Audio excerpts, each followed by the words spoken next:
Quiero que vayas conmigo al versículo 16 del tercer capítulo de Juan. Juan, tercer capítulo. Porque de tal manera amó Dios al mundo, que ha dado a su Hijo unigénito para que todo aquel que en él cree no se pierda, mas tenga vida eterna. ¿Cuántos podemos decirlo juntos? Díganlo todos juntos. Porque de tal manera amó Dios al mundo, que ha dado a su Hijo unigénito, para que todo aquel que en él cree no se pierda, mas tenga vida eterna. Ese es el Evangelio en resumen. Es una Biblia en miniatura. Cada cosa que debes saber sobre la redención y la salvación está en ese versículo de las Escrituras. 30 palabras maravillosas que mi madre me enseñó cuando estaba bañándome un sábado en la noche en una granja en Carolina del Norte. Ella dijo: quiero que te aprendas este pasaje de la Biblia. Y me enseñó ese pasaje porque de tal manera amó Dios al mundo, que ha dado a su Hijo unigénito, para que todo aquel que en él cree no se pierda, mas tenga vida eterna. Muchas personas me preguntan: si Dios ama al mundo, ¿por qué permite tanto sufrimiento en el mundo? La guerra, las enfermedades, la pobreza, el odio, la soledad, el aburrimiento, el vacío, los problemas psicológicos, el desempleo, la violencia, la tensión, todas esas cosas. ¿Por qué Dios no viene y lo para? Esa es una pregunta que muchas personas se hacen. Algunas personas aquí en Nueva York dicen: ya no puedo más, y se están suicidando. Las presiones de la vida son muy grandes. Ellos no las soportan. ¿Por qué? Si hay un Dios, ¿por qué no lo termina? Algunas personas dicen: ¿por qué Dios nos ha abandonado? Pero Dios no nos abandonó. Nosotros lo abandonamos. Muchos de los jóvenes aquí han oído la canción del año pasado del álbum Edge of the Century, álbum de Styx. Pero ¿has escuchado las palabras, la letra? Aquí está la letra, escucha. Todas las noches digo una oración, esperando que haya un cielo, pero cada día estoy más confundido, cuando los santos se vuelven pecadores. Todos los héroes y las leyendas que conocí de niño han caído como ídolos de arcilla, y siento este lugar vacío adentro. Tengo tanto miedo que perdí mi fe. Muéstrame el camino, muéstrame el camino. Llévame esta noche a la montaña, y llévate mi confusión, y muéstrame el camino. Y si veo una luz, ¿debo creer? Dime cómo lo sabré. Muéstrame el camino, muéstrame el camino. Llévame esta noche al río y lava mis ilusiones. Muéstrame el camino, muéstrame el camino. Dame la fuerza y el valor de creer que llegaré ahí un día. Y por favor, muéstrame el camino. Y cada noche digo una oración esperando que haya un cielo. Y este pasaje dice: Dios, Dios. ¿Crees en Dios? Sí. No puedo probar a Dios. No puedo llevarte a un laboratorio científico y probarte que hay un Dios. Pero la Biblia nos enseña sobre Él. Él es el creador. En el principio Dios creó los cielos y la tierra. Todas las estrellas que ves en la noche, si pueden verlas en Nueva York, Dios las creó y las colocó. Él también es espíritu. La Biblia dice: Dios es espíritu y quienes lo adoran deben hacerlo en espíritu y en verdad. Él no tiene un cuerpo como tú y yo. Él solo podría estar en un lugar a la vez si tuviera un cuerpo como estos.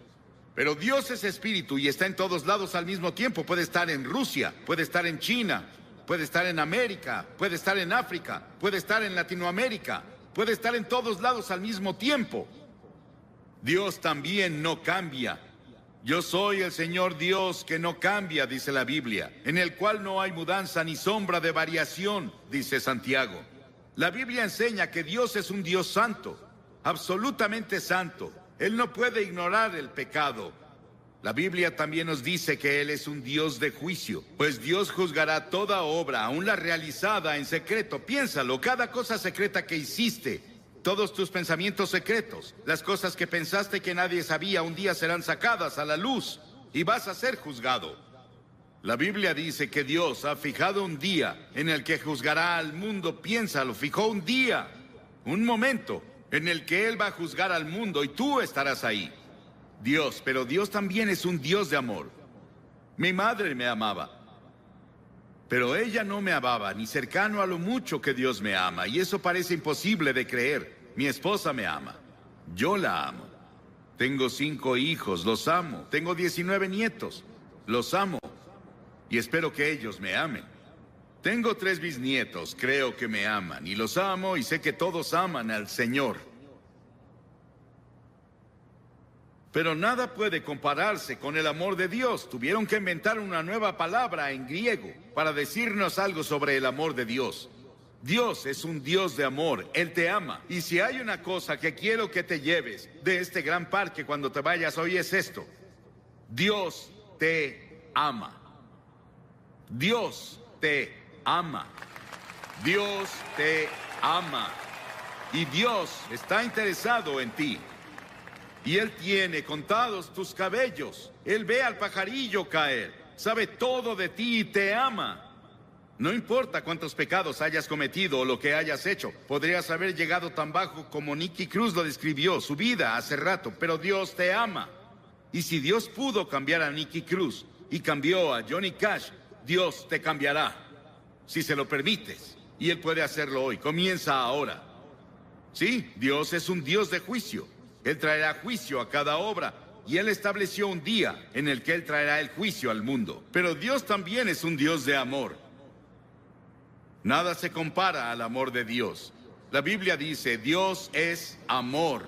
Sí, los he amado con amor eterno, dice Jeremías. Y por esa razón Dios creó al hombre. ¿Te has preguntado por qué estás aquí? ¿Por qué Dios creó los humanos? ¿Y cuál es el propósito de los humanos? Dios te creó porque Él es un Dios de amor. Y Él quería que otras criaturas en el universo pudieran elegir amarlo también. Entonces, Él creó al hombre, Adán y Eva. Él los puso en un paraíso perfecto. Y creemos que se localizaba en un país que ahora se llama Irak, en la cabeza del Golfo Pérsico. Mucho de la Biblia se escribió en Irak, Nínive, Babilonia, Ur de los Caldeos, de donde viene Abraham. Y Abraham es el padre de los judíos, de los cristianos y del pueblo islámico. Abraham es alguien a quien vemos como el principio. Él venía de Irak y es la razón por la que había mucho interés en Irak durante la guerra del Golfo. Por eso muchos libros fueron escritos en la Biblia sobre el Golfo. Y Dios creó al hombre y lo puso en el jardín del Edén, un ambiente perfecto, un paraíso perfecto.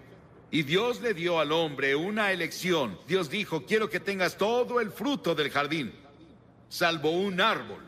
No puedes comer de ese árbol. Dios probó al hombre. Y Dios dijo, si comes de ese árbol, vas a romper mi ley. Vas a sufrir y morirás. Y el hombre rompió la ley de Dios. Dios le dio el libre albedrío para elegir, y el hombre eligió rebelarse contra Dios. Escuché un talk show en la tele el otro día. Pude escuchar a casi todos. Discutían qué está mal con la naturaleza humana. ¿Por qué las personas hacen las cosas que hacen? ¿Por qué las personas cometen los crímenes que hay? ¿Por qué las personas dicen mentiras? ¿Por qué hay tantos celos? ¿Por qué hay tantos problemas en el mundo? Es porque el hombre está enfermo. Y la enfermedad se llama pecado. ¿Cuál es la principal causa de la guerra? El crimen, el engaño y el fraude. ¿Por qué debemos tener hospitales y cárceles con barrotes en las ventanas y fuerzas policíacas y fuerzas militares? Nuestros problemas sociales básicamente son morales y espirituales. Y los problemas morales requieren una solución religiosa. Todos estos problemas indican que algo está mal con la naturaleza humana. Las personas esperan que la tecnología o la fuerza política nos salven. Pero Dios dice, tu problema está en tu corazón. El primer pecado que se cometió fue cometido en un paraíso. Es un problema del corazón. Jesús dijo, porque del corazón salen los malos pensamientos, los adulterios, la fornicación, los homicidios, los robos y las calumnias. La Biblia dice en Romanos 6, la paga del pecado es muerte. La Biblia dice, pecado es romper la ley. ¿Qué ley? La ley de la conciencia. ¿Has ido en contra de tu conciencia? Cometiste un pecado. ¿Alguna vez has roto alguno de los 10 mandamientos? Eres pecador. No has cumplido los requerimientos del sermón de la montaña. Eres un pecador. No cumplimos lo que Dios requiere. Somos pecadores ante Dios. Y el pecado se interpone entre Dios y tú. Se interpone entre tú y la paz. Entre tú y la felicidad. Entre el gozo y tú. Entre tú y la seguridad de que si mueres irás al cielo. Salomón, el gran rey de Israel, una vez dijo: no hay un hombre sin pecado. Estamos alejados de Dios, recordemos eso. Estamos separados de Dios. A pesar de eso, Él aún nos ama. Sí, hay un infierno. Hay un infierno en esta vida, pero también hay un infierno en la vida venidera, si estamos separados de Dios. La Biblia enseña que la muerte tiene 3 dimensiones. Hay una muerte natural. Cuando mueres, vas a ser sepultado o vas a ser cremado, como sea que lo hagan. Desaparecemos de esta tierra, pero hay una muerte espiritual. Dentro de ti viven tu alma o tu espíritu. Esa es la parte de ti que vive para siempre. Es la parte con la que tienes comunión con Dios. Y has quebrado la ley de Dios y como resultado estás espiritualmente muerto. Estás muerto para Dios. Y esa muerte continuará a lo largo de toda la eternidad después de que mueras. Y no vas a estar ahí con miles de personas divirtiéndote como muchas personas describen el infierno. Vas a estar solo. Vas a estar en una terrible soledad ahí. Y eso es el infierno. Y podemos tener infierno en esta vida, el infierno en la vida venidera. Y eso se llama muerte eterna. Las palabras que Cristo usa en el Nuevo Testamento para describir el castigo al pecado son pérdida, perecer, condenar, castigo, infierno. Dios vio toda esta confusión y nos vio tropezando en la oscuridad. No sabíamos qué hacer con nuestro ser. Estábamos aburridos por un lado, o muriendo físicamente por el otro. Dios decidió hacer algo al respecto con su amor. Dios no podía olvidarnos, o no cumpliría su palabra, no sería Dios. Dijo que si pecabas, morirías. Que si pecabas, sufrirías. Debemos sufrir y morir para que Dios cumpla su palabra. Un día caminaba con uno de mis hijos en un sendero de Carolina del Norte. Pisamos un hormiguero y vimos abajo y había hormigas muriendo y sufriendo y su casa estaba destruida. Mi hijo me dijo: papá, ¿no sería genial que las ayudáramos a reconstruir su casa y las lleváramos a sus hospitales? Y dije: sí, pero somos muy grandes y ellas chiquitas. Y pensé que era una buena ilustración. Dios miró desde el cielo y nos vio con toda nuestra oscuridad, con nuestros tropiezos y nuestros problemas y peleas y disputas y dificultades y guerras. Pero Dios era muy grande. Somos muy pequeños. Parecemos hormigas arrastrándose en este planeta. ¿Qué podía hacer Dios? Dios decidió hacer algo al respecto. Dios se volvió hombre. Dios se volvió hombre. Y ese hombre es el Señor Jesucristo. Él nació de la Virgen María y vino con un propósito. Él vino a salvarte y a salvarme y a salvar al mundo. Y Él vino a morir. Es el único hombre que vino al mundo con el propósito de morir. Llevó nuestros pecados a la cruz. Lo llevaron fuera de Jerusalén y lo clavaron ahí los romanos, no los judíos, los romanos. Lo llevaron fuera de los muros de Jerusalén y lo clavaron en una cruz. Y Él derramó su sangre. Y en ese terrible momento, cuando estaba ahí, dijo: Dios mío, ¿por qué me has abandonado? Y en ese terrible momento hizo 7 agonizantes expresiones. Y en esas expresiones Él nos decía que se llevó nuestros pecados. Fue hecho pecado por nosotros. Piénsalo, Él fue hecho pecado. Se volvió culpable de tu adulterio. Se volvió culpable de todos los pecados sexuales que cometiste. Se volvió culpable de toda la envidia y los celos y las peleas y los asesinatos y homicidios que lees en los periódicos casi a diario. Él lo hizo, pecado por nosotros. El Señor puso sobre Él la iniquidad de todos nosotros. Piénsalo. Él tomó nuestros pecados. ¿Y qué debemos hacer? Debemos arrepentirnos del pecado. A lo largo de todo el Antiguo Testamento, los profetas decían: arrepiéntete. El primer sermón que Jesús predicó fue: arrepiéntete. En todo el Nuevo Testamento escribió: arrepiéntete, arrepiéntete, arrepiéntete, arrepiéntete. ¿Qué significa arrepentirse? Significa que confiesas a Dios: he pecado contra ti, Señor. Lo admito.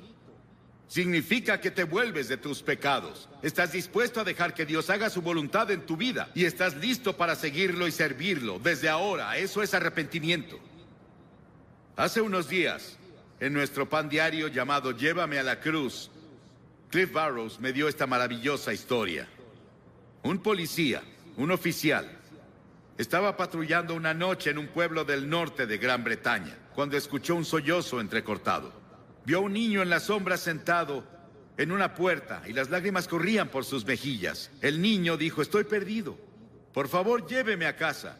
El policía comenzó a nombrarle calle tras calle, intentando ayudar al niño a recordar dónde vivía. Él nombró tiendas y hoteles en el área, pero no tuvo éxito. Luego recordó que en el centro de la ciudad había una iglesia con una gran cruz blanca que sobresalía por arriba de la ciudad. Él la apuntó y dijo: ¿vive cerca de eso? La cara del niño de inmediato se iluminó. Sí, señor. Lléveme a la cruz. Encontraré mi casa desde ahí. Y si vienes a la cruz hoy, hay un camino. Si vienes por el camino de la cruz, si estás perdido, el único camino a casa es ir a la cruz. La cruz de Cristo dirige a los perdidos a su hogar eterno. Pero Jesús no se quedó en la cruz.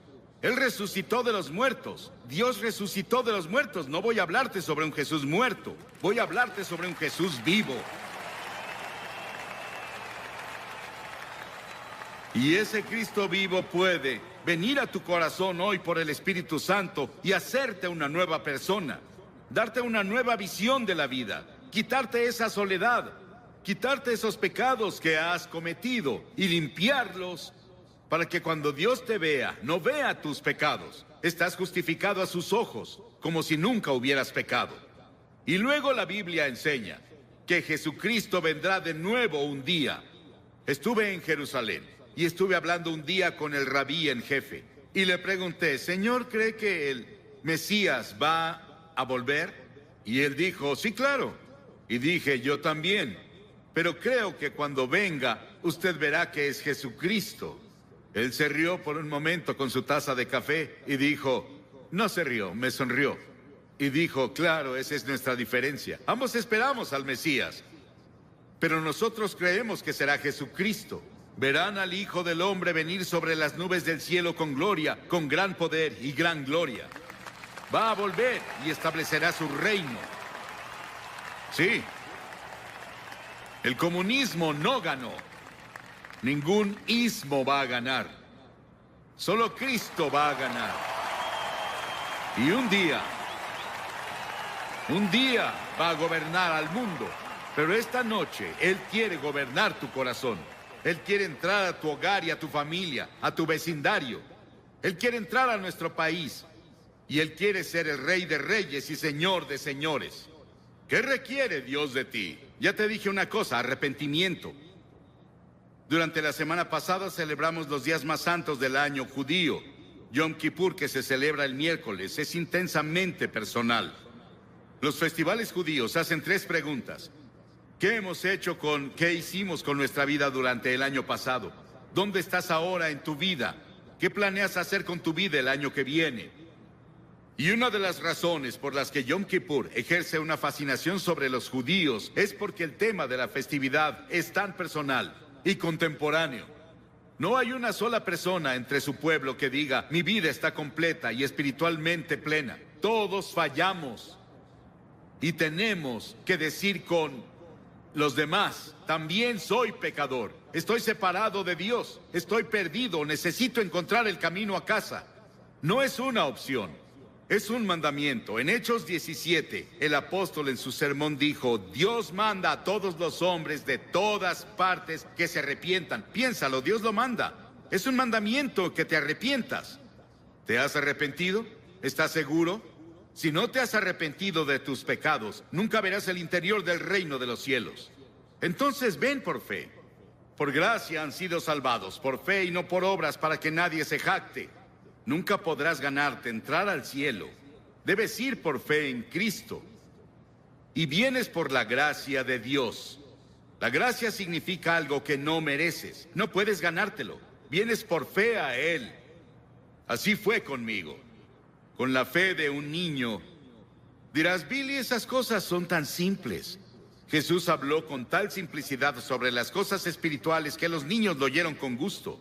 Debemos hacerlo simple. Es una verdad profunda, pero debe ser proclamada con simplicidad.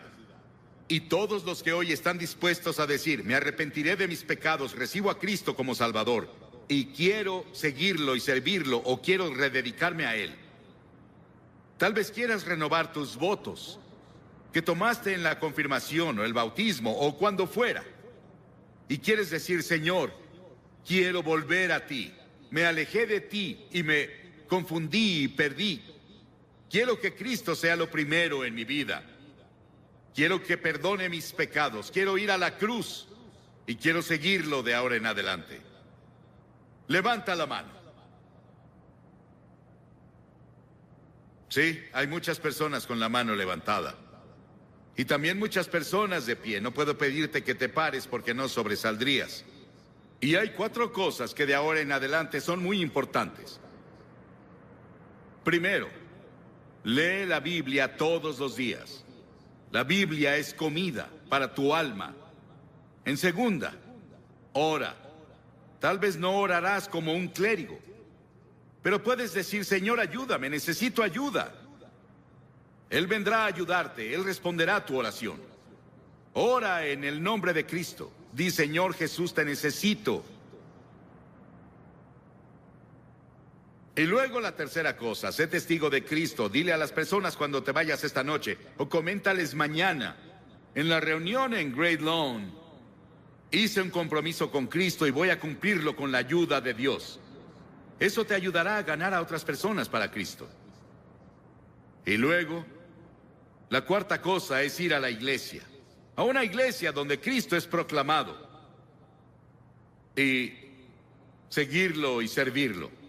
Lo mejor que puedas, porque verás, cuando te vayas de aquí no te vas solo.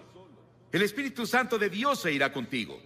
Y quiero que repitas esta oración en voz alta conmigo. Ora en voz alta. Dios, soy pecador.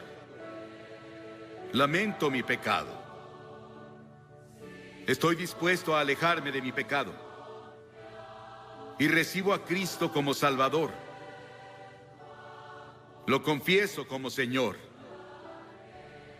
Desde este momento, quiero seguirlo y servirlo en la comunión de su iglesia. En el nombre de Cristo. Amén.